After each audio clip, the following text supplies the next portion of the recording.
ইব্রাহিম নবীর জন্য এবার আগুন সাজানো হলো। বিশাল এরিয়া নিয়া আগুনের মধ্যে ফালাইবে, কিন্তু আগুন এত বিশাল, তাপমাত্রা এত বড় এরিয়ায় কাছে যাওয়া যায় না। এবার চরক গাছ আনছে, চরক গাছের চরখার মতো ঘুরাইয়া রশি দিয়া বেঁধে ইব্রাহিম নবীর আগুনের মধ্যে ফেলবে, কিন্তু ফেলতে পারে না। এবার নমরুদ বলে আমার অবস্থা খারাপ। নমরুদ তওবা করবে করবে ভাব, এবার ইবলিস এসে হাজির হয়ে গেল। ডাক দিয়া কয়, নমরুদ এত কেন পেরেশান? যত আকামের বুদ্ধি দেওয়া দরকার মিস কল দিবি, হাজির হয়ে যাব। ইব্রাহিম রে ফালাইতে পারবি না, কারণ আল্লাহর নবী ইব্রাহিম লক্ষ লক্ষ ফেরেশতা ইব্রাহিমের ধরে রাখছে, আগুনের মধ্যে ফেলা যাবে না। যদি এই মুহূর্তে ফেলতে চাও, যদি এখন ইব্রাহিমের সামনে উলঙ্গ নাচ গান করাইতে পারো, তাহলে রহমতের ফেরেশতা চলে যাবে, ইব্রাহিমকে আগুনে ফেলা সহজ হয়ে যাবে। তাই করা হলো। ইব্রাহিমকে যখন আগুনে ফেলা হলো, আল্লাহ তাআলা আগুনকে নোটিশ জারি করলেন, কুলনা ইয়া নারু কুনি বারদাও ওয়া সালামান আলা ইব্রাহিম কে লুতফে খেশরা ইজহারে কর বা খলিল আসনারে রাগল জারে কর। ইব্রাহিম নবীর আগুনকে আল্লাহ বলেন শান্তিদায়ক, ঠান্ডা হয়ে যাও। ইব্রাহিম নবী আরামে বসে আছেন, আগুনের মধ্যে একটা পশমও জ্বলে না। নমরুদের চান্দি গরম, ওই আগুন জ্বালাও না কেন? কয় আমি যার গোলাম তুমিও তার গোলাম, তুমি আমাকে বলো একবার জ্বালাও, আর আমার মালিক বলে খবরদার ইব্রাহিমের একটা পশম যেন না জ্বলে। দীর্ঘদিন আগুনে থাকলেন, ইব্রাহিম নবী বের হয়ে আসলেন। চাচাতো ভাই একজন নবী, আর তার বিবি বিশ্ব সুন্দরী সারা, একে নিয়ে এবার কয় না, এই দেশে আর থাকা যাবে না, সিরিয়ায় হিজরত। এইবার ওই যে খুতবায় আয়াত পড়ছিলাম, এই আয়াতে ওই হিজরতের কথা বলা হচ্ছে। ইব্রাহিম নবী বলেন, ইন্নী যাহিবুন ইলা রাব্বি সায়াহদিন, আমি আমার রবের দিকে হিজরতের জন্য রেডি হয়ে গেলাম। আমার রব আমার জন্য কল্যাণের পথ রাস্তা বের করে দেখায় দিবেন। বিবি বিশ্ব সুন্দরী সারাকে নিয়া রওয়ানা সিরিয়ার জমিনে, মিশরের উপর দিয়া যেতে হবে। মিশরের বাদশা বড় জালেম। যখন শুনছে বিশ্ব সুন্দরী, গোয়েন্দা বিভাগের লোকেরা বলল বিশ্ব সুন্দরী সারা আসছে, ইব্রাহিমের স্ত্রী, বলে আটক করো। আটক কইরা স্ত্রীকে নিয়ে গেল বাদশার রাজমহলে, রাজপ্রাসাদে। পৃথিবীতে মুসলমানকে ধ্বংস করার যতটা উপকরণ আছে, এর মধ্যে সব থেকে বড় উপকরণ হলো বেপর্দা। বেপর্দা, অর্ধুলঙ্গ উলঙ্গ নারীদের নাচ গান, অবাধে চলাফেরা, এতে মুমিনের ঈমান ধ্বংস হয়ে যায়। আল্লাহ হেদায়েত দান করুন। পর্দার ওয়াজই তো নাই। পর্দার ওয়াজ করবে কি? আমি যদি বেপর্দায় মহিলাগুলো নিয়ে একসাথে এক টেবিলে বসি, তাহলে পর্দার ওয়াজ কি আমার জবানে আসবে? কথা বলেন, আসবে? আমি মাওলানা, আমি মুফতি, আমি মুহাদ্দিস, আমি বড় হুজুর, আমি যদি মহিলাদেরকে বেপর্দায় এক টেবিলে বসাই, তাহলে আমার জবানে কোনোদিন পর্দার বয়ান আসবে? আর আমার জবানে পর্দার বয়ান হলেও উম্মতের লাভ হবে না, কোনোদিন লাভ হবে না। এই নারীর বেপর্দা আমাদের ধ্বংসের কারণ। আল্লাহ হেদায়েত দান করুন। ওই উত্তরবঙ্গে একবার দেখছিলাম, মহিলা মসজিদে উঠে বক্তব্য দিতেছে। কমিশনার না চেয়ারম্যান, বাস পাওয়ার পারে না, হুজুরগো নামাই দিয়ে সে নামাজটা পড়ায় দেয়। এমন অবস্থা, বড় কঠিন হালাত। তবে এটা ইতিহাস। লেখা থাকবে যে বাংলাদেশের প্রধানমন্ত্রী কি এখন কথা হবে না, এটা একটা ইতিহাসের পাতায় লেখা থাকবে না? প্রধানমন্ত্রী পুরুষ।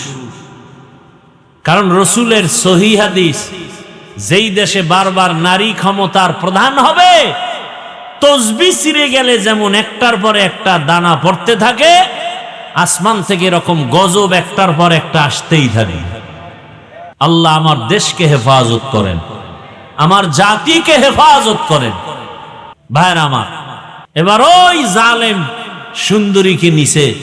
ইব্রাহিম নবী তো নবী মানুষ, আল্লাহওয়ালা মানুষ, আল্লাহর পেয়ারা বান্দারা বেশি একটু সরল হয়, মনের মধ্যে প্যাঁচ কম, চুপচাপ বসে আছে। নিয়ে গেল গোয়েন্দা বিভাগের লোকেরা জুলুম করে বিবিরে। আল্লাহর কে আল্লাহ গো, আমার বিবিরে নিয়ে গেল জালেম, কি করি, উপায় কি আমার? আল্লাহ কা ইব্রাহিম এখানে বসে থাক, অন্তর চক্ষু খুলে দিলাম, ওই জালেম যা করবে তুই এখানে বসে দেখবি। সুন্দরী রমণী দেখে ওই জালেম যখন হাত বাড়াইছে, সাথে সাথে হাত বাঁকা হয়ে গেছে। এভাবে 3 বার, আমি সংক্ষেপ করে যাচ্ছি। শেষ পর্যন্ত জিগা, এই তোমার ভিতরে এমন কি পাওয়ার যে আমি ব্যর্থ হয়ে গেলাম 3 বার, জবান বন্ধ। এবার বলে আমার মধ্যে কোনো পাওয়ার নাই, তবে এতটুকু বলা যায় আমি আল্লাহর পেয়ারা নবীর একজন স্ত্রী। কে সে নবী? বলে ইব্রাহিম নবী। তাই নাকি? বলে হ্যাঁ। এবার 2-3 বার আকাম কইরা যখন দেখে ব্যর্থ, এবার দিল নরম করে ইব্রাহিম নবীকে আনলেন, সম্মান করলেন। আর সন্তানাদি কি আছে ইব্রাহিম নবীর? কয় কোনো সন্তান নেই, বুড়া বয়স। এবার হাজেরা ছিলেন খাদেমা, তাকে ইব্রাহিম নবীর খেদমতের জন্য দিলেন। মা সারার মতামত নিয়ে এক পর্যায়ে বিবাহ হয়ে গেল। আল্লাহর কাছে ইব্রাহিম নবী নেককার সন্তানের দোয়া করলেন, রব্বি হাবলি মিনাস সলিহিন। কে দোয়া করলেন? ইব্রাহিম নবী। ও সন্তানের মা বাবারা, সন্তান মা বাবার কথা শুনে না আল্লাহর কাছে কয়দিন দোয়া করছেন? সন্তান দুনিয়াতে ভালো আশা করার জন্য ভালো মা ঘরে আনা দরকার ছিল। আপনি তো ভালো মা আনছেন না ডানা কাটা ভরি নিয়ে আসছেন? ভালো একটা মা ঘরে আনার পরে ওই মা বেপরদা করে না, বেগানার নজর লাগায় না, আল্লাহর কাছে দোয়া করে, স্বামীও দোয়া করে। আল্লাহর কাছে যারা দোয়া করবেন, নেককার সন্তানের জন্য আল্লাহ তাকে সন্তান দিবেন। 10টা সন্তান হলে কি লাভ হবে যদি মা বাবার অবাধ্য হয়? সন্তানের কারণে যদি মা বাবা জেলখানায় যেতে হয়, মা বাবা যদি সন্তানের অপরাধের কারণে সমাজে মুখ দেখাইতে না পারে, এমন সন্তান 10টা হওয়ার দরকার নাই। ইজ্জত বাঁচানোর জন্য 1 সন্তান যথেষ্ট। আল্লাহর কাছে চাইতে হবে।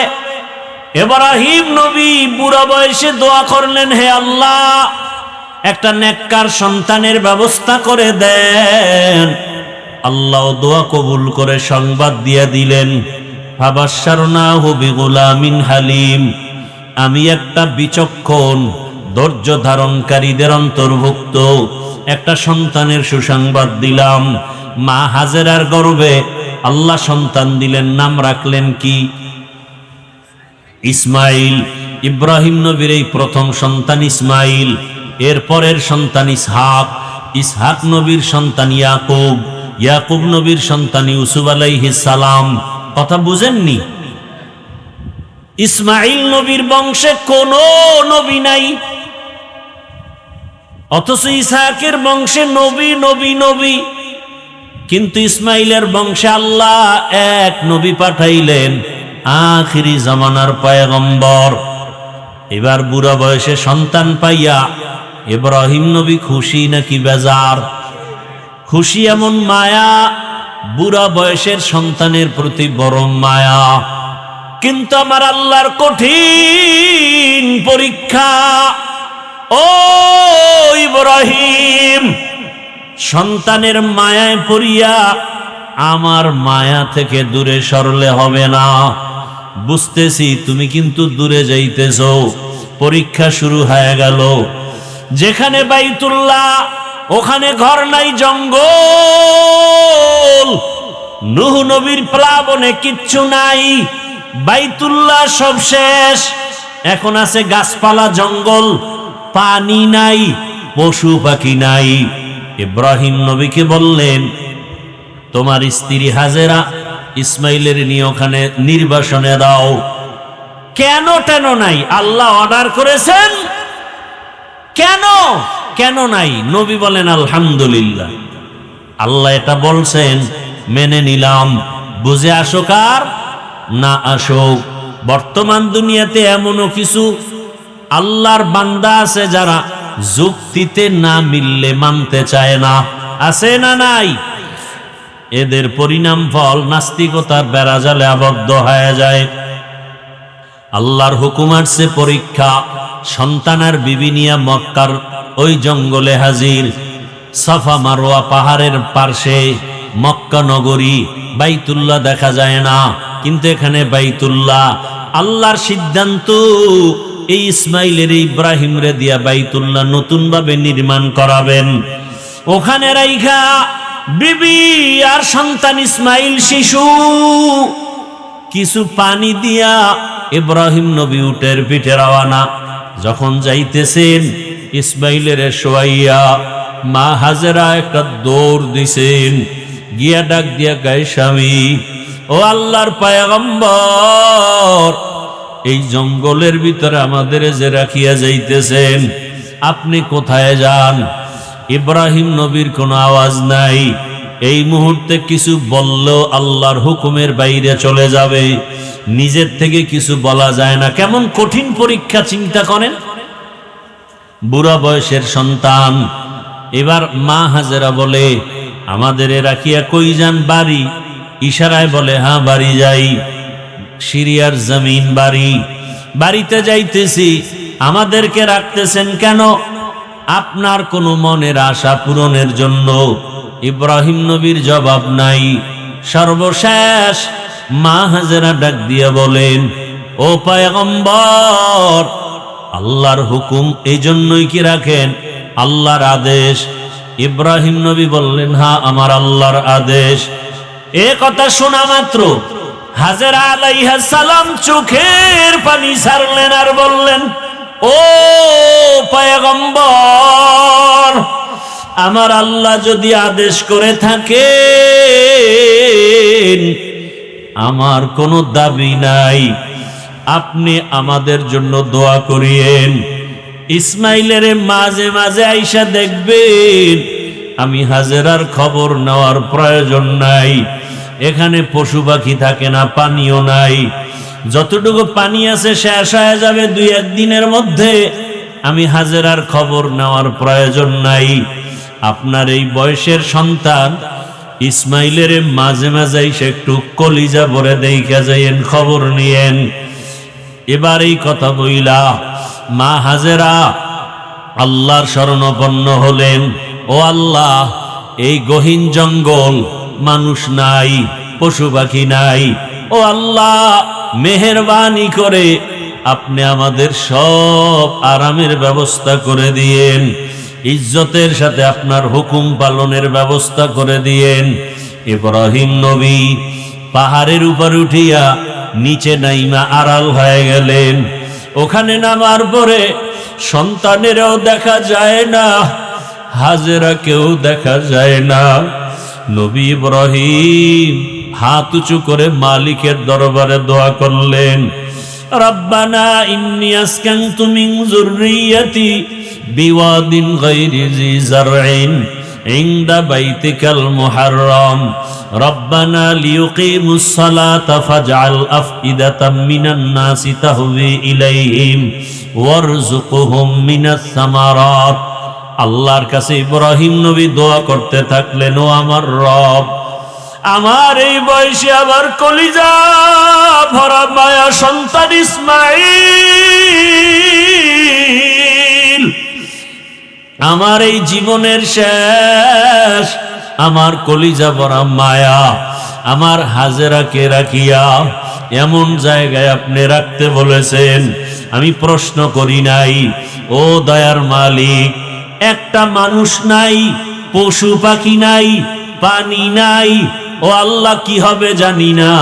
আমি দোয়া করতেছি আপনি কুদরতের দ্বারা বসবাসের ব্যবস্থা করে দেন, রিজিকের ব্যবস্থা করে দিয়েন, পানির ব্যবস্থা করে দিয়েন, আর ধৈর্য ধারণ করার ব্যবস্থা করিয়েন।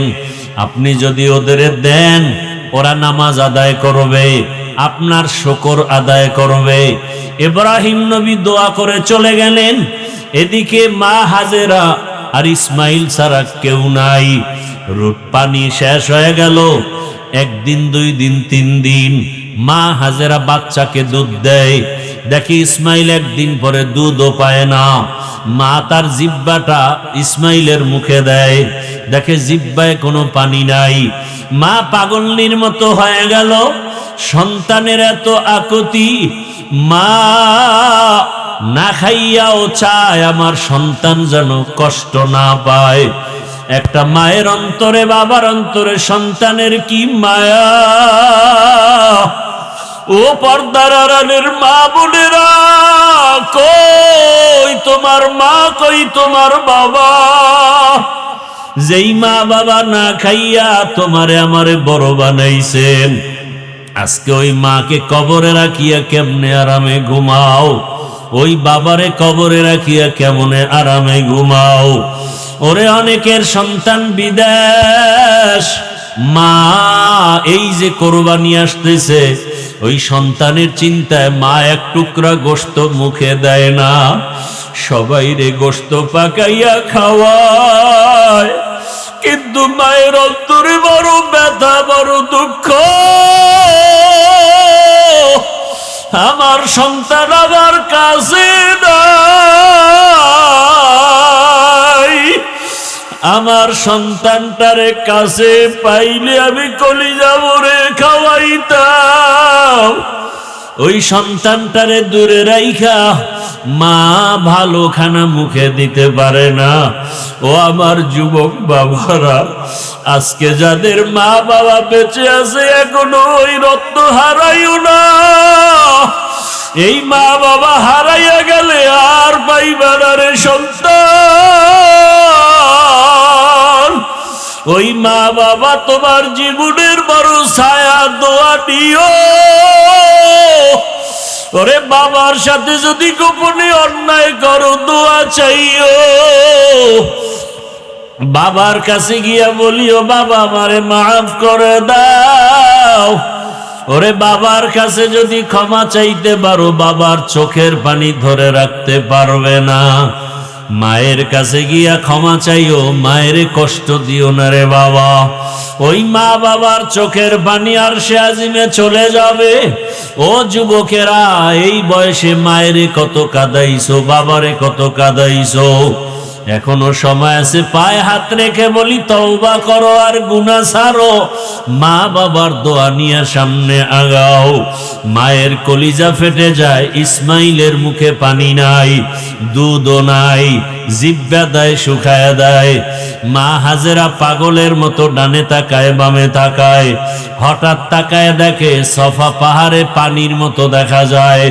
মা হাজেরা দৌড় দিলেন, গিয়া দেখে সূর্যের একটু আলো পায়া বালুগুলো পানির মতো চিকচিক করে, আসলে পানি না। মা হাজেরা চোখের পানি ছেড়ে কাঁদেন, আবার ইসমাইলের দিকে নজর দেন, আবার মারোয়া পাহাড়ে দৌড়ায়। এইভাবে 7 বার দৌড়াইলেন। মা হাজেরা এমন ভাবে দৌড় দিছে, আমার মালিকের কাছে এত মজা লাগছে। আমার আল্লাহ ডেকে বলে, ও ফেরেশতা জিবরাইল, আমার হাজেরা যেই জায়গায় দৌড় দিল, ওই সাফা মারওয়ায় যদি হাজী সাহেবরা 7 বার হাজেরার মতো দৌড় না দেয়, আমি কোনো হাজী সাহেবের হজ কবুল করব না। ওই হাজেরার স্মৃতি আমার কাছে ভালো লাগছে। আজকে যত হাজিরা দৌড়ায়, ওমরা করতে যায়, হজ করতে যায়, মা হাজেরা যেখানে একটু জোরে দৌড় দিছেন ওই জায়গায় চিহ্ন দেওয়া আছে সবুজ বাতি, ওই জায়গায় সব হাজিরা দৌড়ায়। আরে কেমন মানুষ! আজকে হাজার হাজার বছর পর্যন্ত ওই মক্কা নগরীতে মা হাজেরার স্মৃতিচারণ হচ্ছে। আর আমরা কেমন মানুষ, আমাদের নামটা মা বাবায় নিতে চায় না। সন্তান হিসাবে বড় খারাপ হয়ে গেলাম, বাবা হিসাবেও খারাপ। ওরে এমন চরিত্র, সারা দিন রাত মোবাইল নিয়ে গুনাহ করি। আজকে আমাকে স্বামী হিসাবে স্ত্রীও ভালো জানে না, বাবা হিসাবে সন্তানও ভালো জানে না। মনে মনে ঘৃণা করে বাবায়, গুনাহ করে মোবাইলের দ্বারা। স্ত্রী ঘৃণা করে আমার স্বামী, গুনাহ করে মোবাইলের দ্বারা। আসলে তোমার দুনিয়াতে আমার মাওলা স্মরণ করবে দূরের কথা, আপন স্ত্রীর কাছেই তো ভালো হইতে পারলাম না। ও কপাল পোড়া মুসলমান, আপন সন্তানের কাছে ভালো বাবা হইতে পারল না, কপাল বড় খারাপ।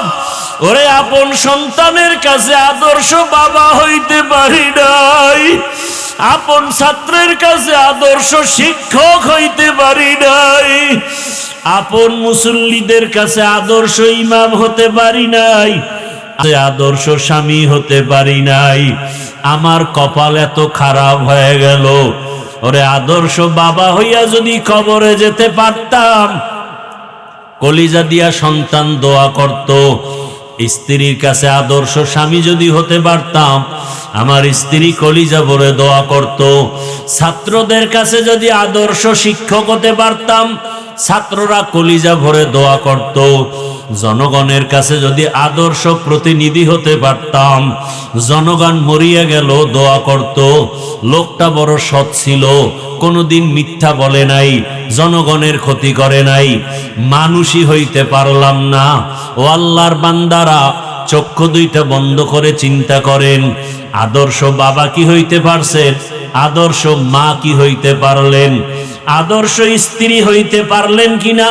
আদর্শ স্বামী হইতে পারলেন কিনা? আদর্শ শিক্ষক হইতে পারলেন কিনা? আদর্শ শিক্ষিকা হইতে পারলেন কিনা?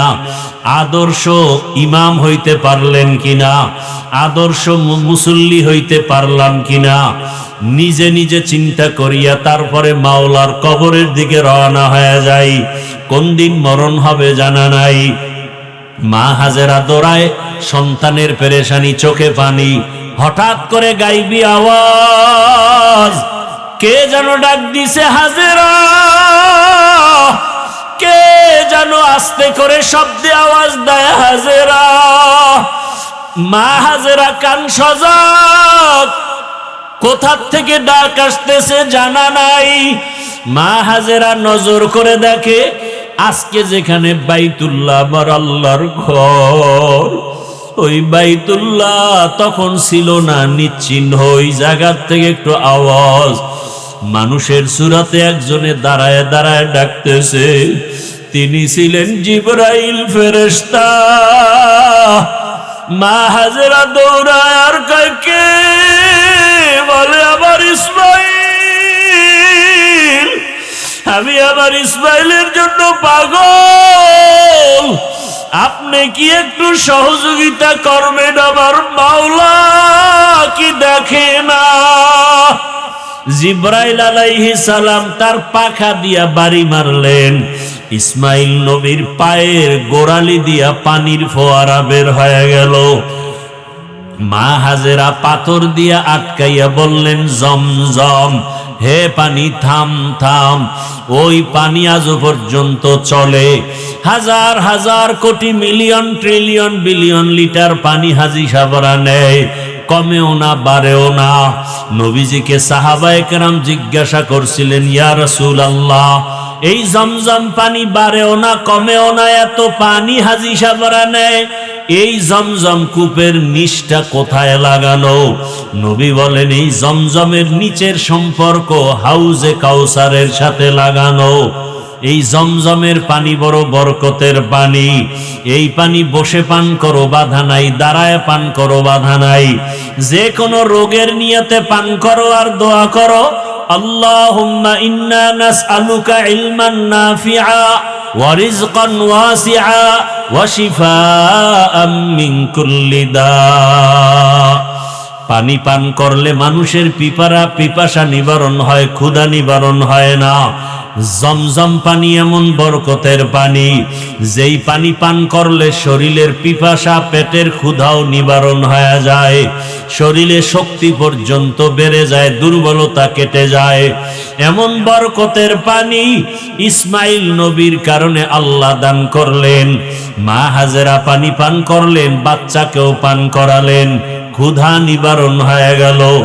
ইসমাইল নবী আস্তে আস্তে বড় হইতে হইতে, কেউ বলে 14 বছর, কেউ বলেন 15 বছর বয়স যখন হয়, ইব্রাহিম নবীর উপরে আবার পরীক্ষা। স্বপ্নে দেখায়, ইব্রাহিম তোমার আদরের বস্তু আমার রাস্তায় কোরবানি করো।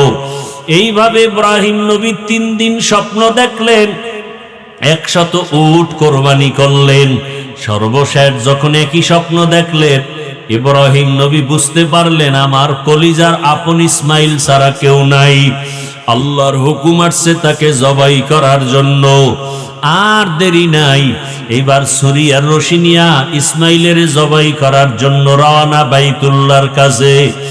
বহুদিন পরে ইসমাইলের এলাকায় এসে দেখেন, যে এলাকায় মানুষ নাই, জঙ্গল, ওই এলাকায় এখন মানুষের বসবাস, বাড়ি ঘর, মানুষ ফসলাদি করতেছে।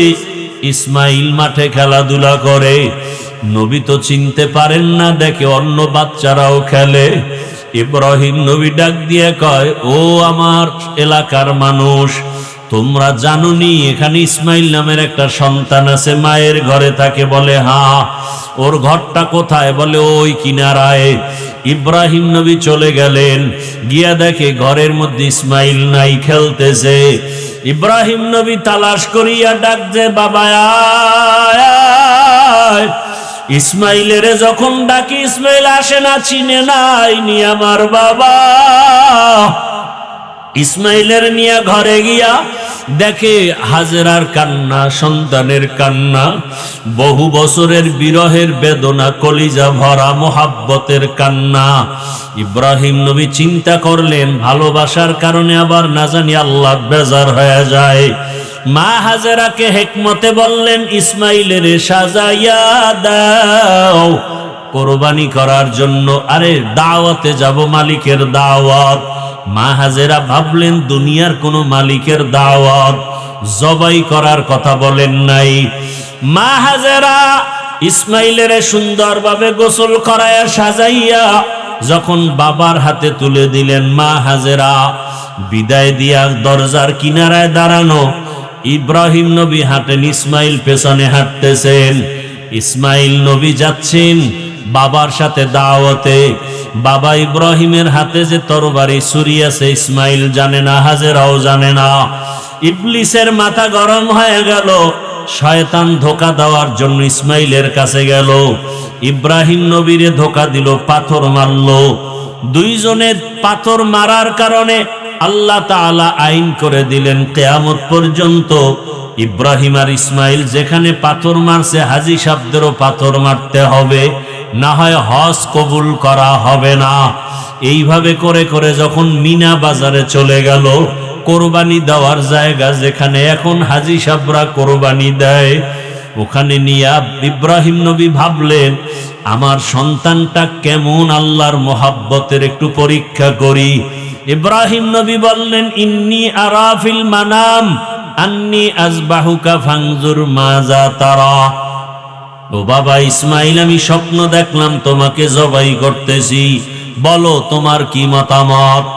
সন্তান ইসমাইল সাথে সাথে জবাব দিয়া বলল, ইয়া আবাতি ফাল মা তুমার সাতাজিদুনি ইনশাআল্লাহু মিনাস সাবিরিন। ইসমাইল বলে, আব্বাজান দেরি না করে স্বপ্ন তাড়াতাড়ি আপনি বাস্তবায়ন করেন, ইনশাআল্লাহ ধৈর্য ধারণকারীদের মধ্যেই আমাকে পাবেন। ইতিহাসবিদরা লেখে এই কথা বলার পরে ইসমাইল একটু বিনয়ের সাথে বলতেছিল, বাবা এই কথাটা যদি একটু বাড়িতে বসে বলতেন, আমার দুঃখিনী মায়ের থেকে একটু বিদায়ের সালাম জানায় আসতাম। যেই মা দুঃখিনী আমারে কত কষ্ট করে লালন পালন করেছে, দুধ নাই পানি নাই মা, খানা নাই, জঙ্গলের ভেতরে কতদিন পর্যন্ত কষ্ট করে আমাকে লালন পালন করেছেন। আমার মার কাছ থেকে একটু বিদায়ী সালাম দিয়ে আসতে পারতাম। ও বাবা বলেন না এখনো দুঃখ নাই? আপনি আমাকে জবাই করার পরে আমার রক্ত মাখা জামা কাপড় দিয়া বাড়ি যাবে, আমার মা যদি দেখে ইসমাইল নাই, আপনার কাছে প্রশ্ন করবে ইসমাইল কই? আমার পক্ষ থেকে আমার আম্মা জানকে সালাম জানায় দিবে, আর বলবে হাসরের ময়দানে মোলাকাত হয়ে যাবে। আব্বা জান আপনি তাড়াতাড়ি আমাকে জবাই করেন, আপনার চোখ দুইটা বেঁধে নেন, কারণ জবাই করার সময় যদি আপনার নজর আমার উপরে পড়ে মায়া লাগবে, জবাই করতে পারবেন না। ও বাবা আমার হাতে পায়ে রশি দিয়া বাঁধেন, যদি জবাই করার সময় যদি আমার হাতে পায়ের নড়াচড়া আপনার শরীরের মধ্যে লেগে যায়, তাহলে বেয়াদবি হবে, আল্লাহ বেজার হয়ে যাবে। ইব্রাহিম যখন ছুরি নিয়ে রেডি, আল্লাহ কয় ছুরি খবরদার আমার ইসমাইলের একটা পশম যেন কাটে না। ছুরি যখন গলায় চালাইতে শুরু করলেন, ইসমাইল নবীর একটা পশম কাটতে পারলো না। দ্বিতীয়বার আবার যখন পরীক্ষা করতে শুরু করলো, রক্ত হাতে না লাগা পর্যন্ত ছুরি চলবে। আল্লাহ ডাক দিয়ে কয় জিবরাইল, আমি তো ইসমাইলের জবাই চাই নাই, আমি চাইছি তাদের অন্তরের মোহাব্বত। তাদের অন্তরের মোহাব্বত পরীক্ষায় তারা পাশ করেছে, তুমি তাড়াতাড়ি জান্নাত থেকে একটা দুম্বা নিয়ে যাও, ইব্রাহিমের ছুরির নিচে দিয়া দাও, আর ইসমাইলের সরায়া দাও। ও পর্দার আড়ালের মা বোনেরা, ও বৃদ্ধ বাবাজিরা, আমার কলিজার যুবক বাবারা, সামনে কোরবানির পরীক্ষা, ওই সন্তান কোরবানি করার পরীক্ষা। যদিও সন্তান জবাই দিবেন না, আল্লাহ আমাদেরকে পশু জবাই করার জন্য ব্যবস্থা করে দিলেন, তবে সন্তানটাকে জবাই না করলেও আল্লাহর পথে চালানোর কোরবানি তো দিতে হবে। নামাজে বাধা দেওয়া যাবে না। ও মা বাবারা, সন্তানটাকে বেপরদায় চলতে দেওয়া যাবে না, কোরআনওয়ালা বানাতে হবে। ডাক্তার ইঞ্জিনিয়ার প্রফেসর বানাবেন, তবে নেক আমলওয়ালা ডাক্তার বানান। কত ডাক্তার আছে নামাজ পড়ে, কত ইঞ্জিনিয়ার নামাজ পড়ে, কত র্যাব আর্মি পুলিশ বিডিআরের চাকরি করে, নামাজি অভাব নাই। এমন একটা সন্তানকে আপনি চাকরিজীবী বানান, নামাজি চাকরিজীবী, নামাজ পড়বে, কোরআন পড়বে, মা বাবার জন্য দোয়া করবে। এতদিন যারা গুনার ভিতরে ছিলেন তওবা করেন। ও আল্লাহ, ইব্রাহিম নবীকে যেভাবে পরীক্ষায় পাশ করায় নিয়েছেন, আমাদেরকেও পাশ করায় নেন। আমাদের সন্তানের পরীক্ষায় যেন আমরা ফেল না করি।